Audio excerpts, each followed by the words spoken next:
Hello friends, I am Eknath Wage sir and welcome in my channel English for us. In this video, we are going to see grammar. Grammar बद्दलचा हा भाग बघा kinds of sentences म्हणजेच वाक्यांचे प्रकार. या पूर्वीच्या व्हिडिओमध्ये sentences नावाचा जो आपण व्हिडिओ घेतला त्यामध्ये वाक्य कसा तयार होतो, वाक्याचे भाग कसे पडतात, काय काय होतात, वाक्याची रचना कशी असते, त्यामध्ये सब्जेक्ट म्हणजे काय, व्हर्ब म्हणजे काय, ऑब्जेक्ट म्हणजे काय, डिटेल माहिती पाहिली होती. आता हा पुढचा भाग पाहत आहोत. त्या वाक्यांचे अनेक वाक्य आहेत, त्याचे प्रकार कोणते आहेत. तर ते पूर्ण वाक्य इंग्लिशमधले सर्व वाक्य कोणत्या भाषेमधले कोणते वाक्य हे 4 प्रकारामध्ये मोडतात. All sentences are classified or divided in 4 categories. First is assertive sentences. Assertive sentences म्हणजे त्याला स्टेटमेंट्स असे म्हणतात. स्टेटमेंट म्हणजे विधान. assertive sentence म्हणजे विधानार्थी वाक्य, त्याला स्टेटमेंट म्हणतात म्हणजे विधान. दुसरा प्रकार आहे इम्परेटिव्ह सेंटेन्सेस. इम्परेटिव्ह सेंटेन्सेस त्याला दुसरं नाव आहे कमांड्स, त्याला आज्ञार्थी वाक्य म्हणतो किंवा आज्ञा असं म्हणतो. तिसरा प्रकार आहे इंटरॉगेटिव्ह सेंटेन्सेस. आहे इंटरॉगेटिव्ह सेंटेन्सेस म्हणजे त्याला क्वेश्चन्स, याला आपण प्रश्नार्थक वाक्य म्हणतो किंवा प्रश्न म्हणतो. आणि शेवटचा प्रकार आहे एक्सक्लेमेटरी सेंटेन्सेस, याला आपण एक्सक्लेमेशन्स म्हणतो, उद्गारवाचक वाक्य म्हणतो किंवा उद्गार म्हणतो. तर असे वाक्याचे 4 प्रकार. पहिला व्हिडिओमध्ये वाक्य म्हणजे काय पाहिलं, आता यामध्ये वाक्याचे प्रकार. आता ह्या प्रत्येक वाक्याची रचना थोडी वेगळी असते. काय असते मग, विधान वाक्य म्हणजे काय, आज्ञार्थी वाक्य म्हणजे काय, त्यांची रचना कशी आहे, कसा फरक आहे या वाक्यांमध्ये, या वाक्यांमधल्या रचनेमधला फरक, त्यानुसार या वाक्याचे प्रकार मोडतात. तर आपण ते स्टेप बाय स्टेप पाहू. आता पहिला प्रकार घेऊ आपण असर्टिव्ह सेंटेन्सेस.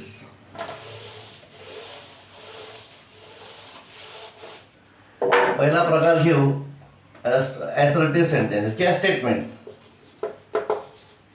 असर्टिव्ह आणि याची कन्स्ट्रक्शन आहे S+V+O, हे याची कन्स्ट्रक्शन आहे. आता असर्टिव्ह सेंटेन्सेसमध्ये विधानार्थी वाक्य, याची रचना S+V+O. S म्हणजे सब्जेक्ट पाहिला आपण, आहे की नाही, सब्जेक्ट.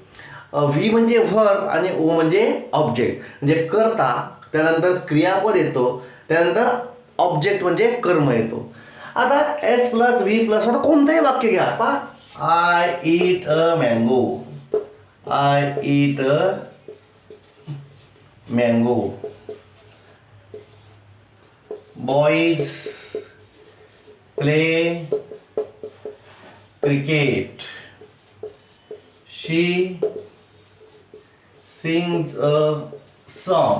असा कोणताही वाक्य, त्यामध्ये काय रचना कशी बा, आधी सब्जेक्ट येतो, नंतर व्हर्ब येतो आणि नंतर ऑब्जेक्ट येतो किंवा येत नाही. रचना कशी लक्षात ठेवायची, असर्टिव्ह सेंटेन्स किंवा त्याला स्टेटमेंट कसा, S+V ऑब्जेक्ट असो अथवा नसो, कर्त्यानंतर क्रियापद लगेच आलं असेल, करता क्रियापद, करता क्रियापद, करता क्रियापद, अशी जर कन्स्ट्रक्शन असेल तर तो असर्टिव्ह सेंटेन्स, त्याला आपण स्टेटमेंट म्हणतो. साधी सोपी आहे. असर्टिव्ह सेंटेन्स किंवा स्टेटमेंट म्हणजे काय, रचना कशी S+V ऑब्जेक्ट असो अथवा नसो. आता याच्यात टेन्स नाही पाहायचं की प्रेझेंट टेन्स आहे की पास्ट टेन्स आहे की फ्युचर टेन्स आहे, कोणताही टेन्स राहू शकतो, टेन्सचा कोणताही प्रकार राहू शकतो. रचना कशी पाहिजे आपल्याला, S+V कर्ता आणि क्रियापद. पहा आपण वेगवेगळ्या टेन्स मधले वाक्य घेऊ. पहा, we shall have won it. Subject आहे, व्हर्ब आहे आणि हा ऑब्जेक्ट दिलेला आहे. हा they are talking with us. पाहिजे सब्जेक्ट आहे, व्हर्ब आहे, इथं ऑब्जेक्ट आहे, हा कॉम्प्लिमेंट आहे की नाही. म्हणजे काय असर्टिव्ह सेंटेन्स किंवा स्टेटमेंट म्हणजे काय, सब्जेक्ट आणि व्हर्ब, ऑब्जेक्ट असो अथवा नसो, सब्जेक्ट नंतर व्हर्ब असेल तर असर्टिव्ह सेंटेन्स म्हणतात किंवा स्टेटमेंट म्हणतात. हे पक्क लक्षात ठेवायचं रचना. तर जेव्हा आपण वाक्य बदलवतो, क्वेश्चनचा असर्टिव्ह करतो, इम्परेटिव्ह असर्टिव्ह करतो, हे आपल्याला माहीत पाहिजे की सब्जेक्ट म्हणजे काय. सब्जेक्ट आणि व्हर्ब अशी कन्स्ट्रक्शन असेल तर त्याला असर्टिव्ह सेंटेन्स किंवा स्टेटमेंट असं आपण म्हणतो. मग तो टेन्स कोणताही असो, प्रेझेंट टेन्स असो, पास्ट टेन्स असो, फ्युचर टेन्स असो, परंतु रचना कशी पाहिजे, करता त्यानंतर क्रियापद. करता क्रियापद असा वाक्य असेल त्याला असर्टिव्ह सेंटेन्स म्हणतो. हा झाला असर्टिव्ह. दुसरा प्रकार आहे आपण इम्परेटिव्ह, त्याला आपण म्हटलेला आहे कमांड. इम्परेटिव्ह याची रचना असते व्ही प्लस ओ. सोपा आहे. व्ही प्लस ओ पा.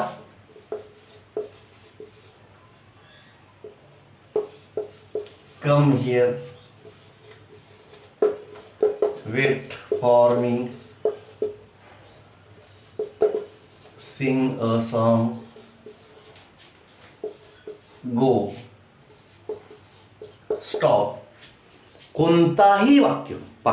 कोणत्याही वाक्य म्हणण्यापेक्षा ज्या वाक्याची रचना, ज्या वाक्याची सुरुवात क्रियापदाने होते पा, क्रियापदाने सुरुवात होता. कोणताही वाक्य ज्याची सुरुवात क्रियापदाने होते त्याला आपण इम्परेटिव्ह सेंटेन्स किंवा कमांड म्हणू. आज्ञा देतो ना आपण, go, come here, go there, don't do this, आहे की नाही.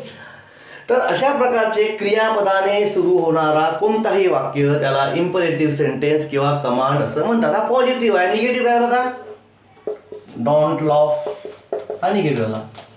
हसू नको, डोंट डू धिस,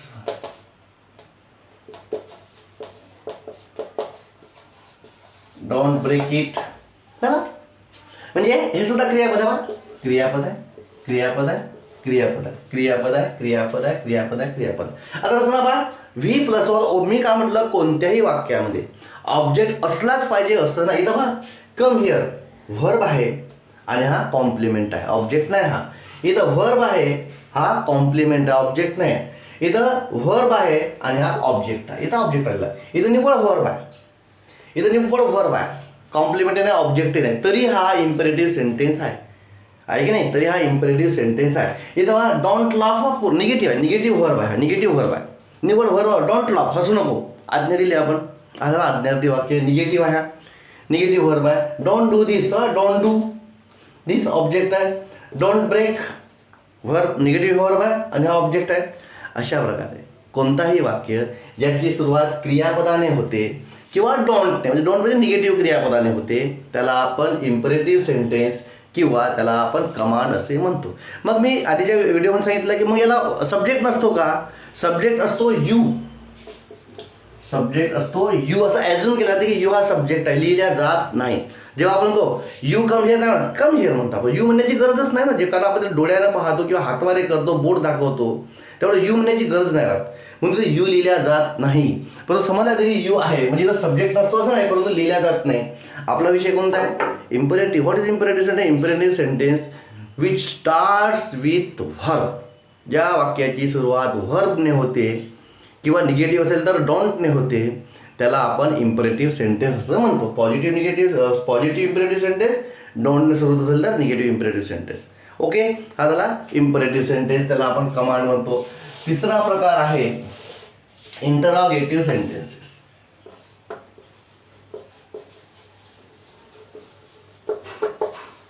इंटरॉगेटिव्ह. आता याचे दोन प्रकार आहेत. याचे दोन प्रकार आहेत इंटरॉगेटिव्ह सेंटेन्सेस.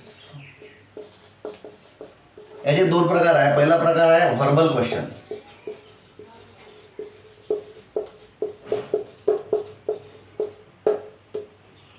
याचा रचना कशी असते, helping verb plus subject plus verb plus object plus question mark, ही याची रचना आहे. दुसरा प्रकार आहे डब्ल्यूएच क्वेश्चन. दुसरा प्रकार आहे डब्ल्यूएच क्वेश्चन्स. याची रचना कशी असते, WH word plus helping verb plus subject plus verb plus object आणि क्वेश्चन मार्क. ही झाली डब्ल्यूएच क्वेश्चनची रचना. ओके, मग इंटरॉगेटिव्ह सेंटेन्स त्याला आपण क्वेश्चन्स म्हटलेलं आहे. याचे दोन प्रकार, व्हर्बल क्वेश्चन आणि डब्ल्यूएच क्वेश्चन. आता क्वेश्चनची रचना कशी असते पहा. क्वेश्चन म्हटल्यानंतर आधी हेल्पिंग व्हर्ब यायला पाहिजे. आता हेल्पिंग व्हर्ब कोणकोणते आहेत. हेल्पिंग व्हर्ब आहेत am is are, am is are, was, were, have, has, had. हे आपण याच्या व्हिडिओमध्ये पाहिलेलं आहे. Had, do, does, shall, will,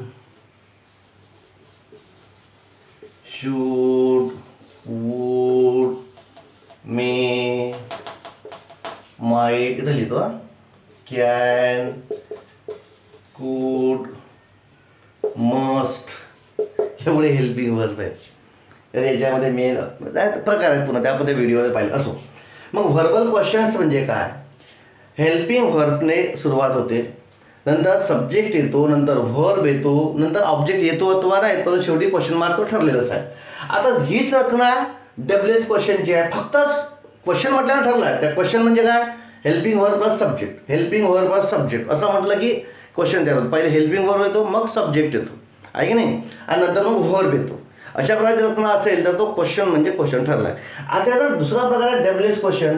WH word लावायचा समोर, बस, आहे की नाही. आता याचे एक्झाम्पल पाहू आपण. हे हेल्पिंग वर्ड आहे, कॅन, कुड, मे, माइट, एमेजार वगैरे. आता याचे एक्झाम्पल्स पाहू. वा, आता क्वेश्चन्स आता हा व्हर्बल क्वेश्चन झाला.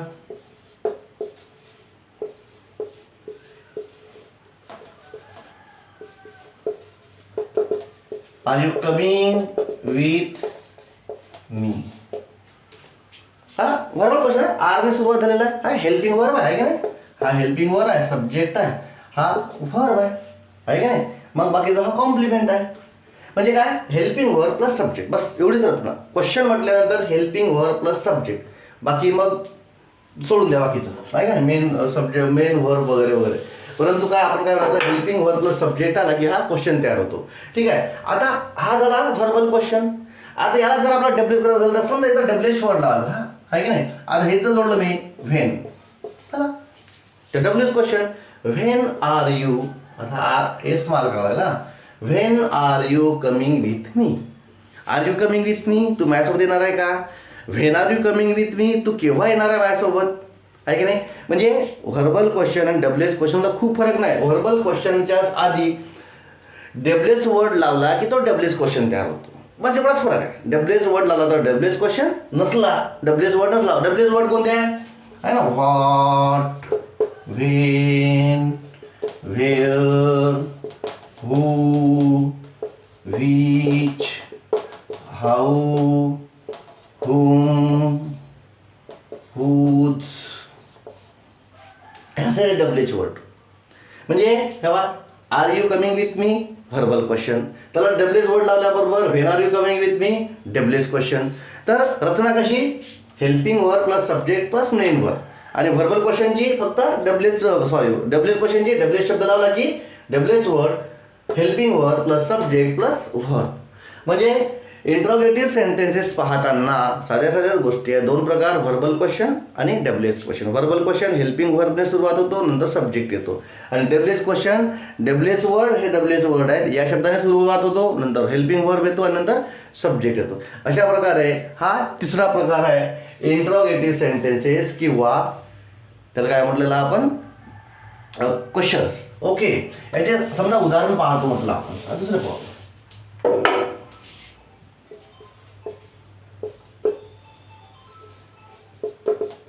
Can I do it? मी हे करू शकतो का? Verbal question. हाच कसं घेऊ आपण डब्ल्यूएच क्वेश्चन पहा. How can I do it? मी हे कसे काय करू शकतो, आहे ना. एवढं इझी आहे.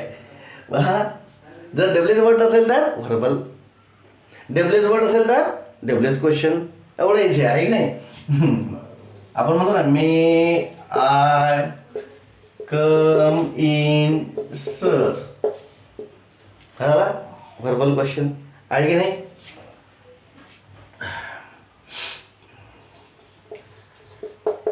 Must they follow the rules? Verbal question. आता हाच डब्ल्यू झाला काय लावतो एक शब्द कोणते? Why must. Why must they follow the rule? Why लावल्याबरोबर डब्ल्यू क्वेश्चन तयार झालं. तर इंट्रोगेटिव्ह सेंटेन्स तुमच्या लक्षात आलेला आहे की हेल्पिंग व्हर्बने सुरू होणारा वाक्य, शेवटी प्रश्नांची नसतोच, आहे की नाही. हेल्पिंग व्हर्बने सुरू होणारा वाक्य त्याला आपण इंट्रोगेटिव्ह सेंटेन्स म्हणतो.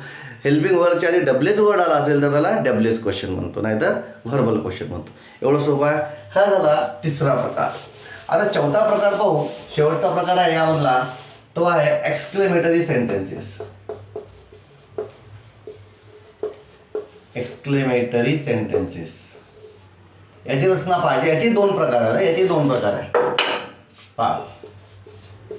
हाऊ प्लस ॲडजेक्टिव्ह प्लस व्हर सब्जेक्ट प्लस व्हर आणि शेवटी एक्सक्लेमेटरी साईन. दुसरा प्रकार आहे व्हॉटने सुरू होणारा. What plus adjective plus noun plus subject plus व्हर. अनेक लोक घोड करतात की हाऊ व्हॉट हे डब्ल्यूएच वर्ड आहे, मग हा डब्ल्यूएच क्वेश्चन असेल का, शेवटी क्वेश्चन मार्क पाहून घ्यायचा असेल तर क्वेश्चन मार्क, एक्सक्लेमेटरी साईन असेल तर एक्सक्लेमेटरी सेंटेन्स. आता हे कशासाठी शिकवत आहोत, कारण 10वीच्या एक्झाममध्ये identify the kind of sentence, वाक्याचा प्रकार कोणता आहे ते लिहा म्हणते, ओळखा म्हणते. तर वाक्याचा प्रकार आपल्याला ओळखता पाहिजे. म्हणून ॲसर्टिव्ह म्हणजे काय, इम्परेटिव्ह म्हणजे काय, इंट्रोगेटिव्ह म्हणजे काय आणि हे एक्सक्लेमेटरी म्हणजे काय. एक मात्र प्रश्न अनेकदा विचारतात. आपल्याला माहीत पाहिजे की एक्सक्लेमेटरी म्हणजे काय. तर एक्सक्लेमेटरी दोन प्रकार, how plus adjective plus S plus V. म्हणजे आधी हाऊने सुरुवात होते, मग ॲडजेक्टिव्ह येतो, नंतर सब्जेक्ट येतो, नंतर व्हर्ब येतो. पहा आता, how nice you are. Are you नाही करायचं. हाऊ नाईस आर यू केला तर क्वेश्चन, आर म्हणजे आधी हेल्पिंग वर्ड, सब्जेक्ट नंतर राहील. म्हणजे असे वाक्य इकडं तिकडे गेला शब्द तर वाक्य चुकतो. ओके. आता हाच शब्द what a nice boy you are. पहा, हाऊ नाईस यू आर, हाऊने सुरुवात झालेली आहे, हा ॲडजेक्टिव्ह आहे, सब्जेक्ट आहे आणि हा व्हर्ब आहे, शेवटी एक्सक्लेमेटरी साईन. हा झाला हाऊने सुरू होणारा. तोच केला आहे. पहा, व्हॉटने सुरुवात, what nice boy you are, फक्त बॉय जोडलेला आहे. म्हणजे व्हॉटने सुरुवात झाली, नंतर ॲडजेक्टिव्ह आला, नंतर नाऊन आलेला आहे, नंतर सब्जेक्ट आहे, नंतर व्हर्ब आहे. अशा प्रकारे तर ओळखता आलं पाहिजे हाऊने सुरू होणार. आता प्रत्येकच एक्सक्लेमेटरी सेंटेन्समध्ये की सब्जेक्ट आणि व्हर्ब असतो असं नाही, तर असेही लिहितात ते वाक्य. पहा, दुसरा हाऊ कूल एवढी लिहिलं तरी चालेल. हा, व्हॉट ग्रेट शॉट असे लिहितात. पहा आता, हाऊ कूल, हाऊ आहे ॲडजेक्टिव्ह आहे, सब्जेक्ट आणि व्हर्ब लिहिलेला नाही. एक्सक्लेमेटरी सेंटेन्समध्ये सब्जेक्ट आणि व्हर्ब लिहिलंच पाहिजे असंही नाही, कंपल्सरी नाही. हाऊ आणि ॲडजेक्टिव्ह लिहिलं तरी तो एक्सक्लेमेटरी सेंटेन्स होतो. इथं व्हॉटने सुरुवात, व्हॉट ग्रेट, पहा व्हॉटने सुरुवात झालेली आहे, ॲडजेक्टिव्ह आहे, नाऊन आहे, इथं सब्जेक्ट आणि व्हर्ब दिलेला नाही. म्हणजे एक्सक्लेमेटरी सेंटेन्समध्ये एवढं लक्षात घ्या, रचना अशी आहे, how plus adjective S plus V, what plus adjective plus noun plus S plus V अशी रचना आहे. परंतु व्ही हा असं लिहिलंच पाहिजे, एस प्लस व्ही लिहिलंच पाहिजे असंही कंपल्सरी नाही. सब्जेक्ट आणि व्हर्ब लिहिलंच पाहिजे असं नाही लिहिलं तरी चालेल, परंतु तिथं असतो, ॲजून तिथं आहे आपल्याला माहीत असते, पण लिहिलंच पाहिजे असंही नाही. तर अशा प्रकारे तुम्हाला ओळखता आलं पाहिजे. एक्झाममध्ये identify the kind of sentence, वाक्याचा प्रकार ओळखा, कोणता प्रकार आहे ते विचारतात. तर हे आपल्याला चारही प्रकारचे वाक्य ओळखता आलं पाहिजे. मला वाटते तुम्हाला हे वाक्य समजले असतीलच, आहे की नाही. तर समजून घ्या आणि व्हिडिओ पाहत राहा. हे व्हिडिओ आपल्या मित्रांना मैत्रिणींना शेअर करा आणि सबस्क्राईब नसेल केलं तर त्यांनाही सांगा सबस्क्राईब करा म्हणून. बाय.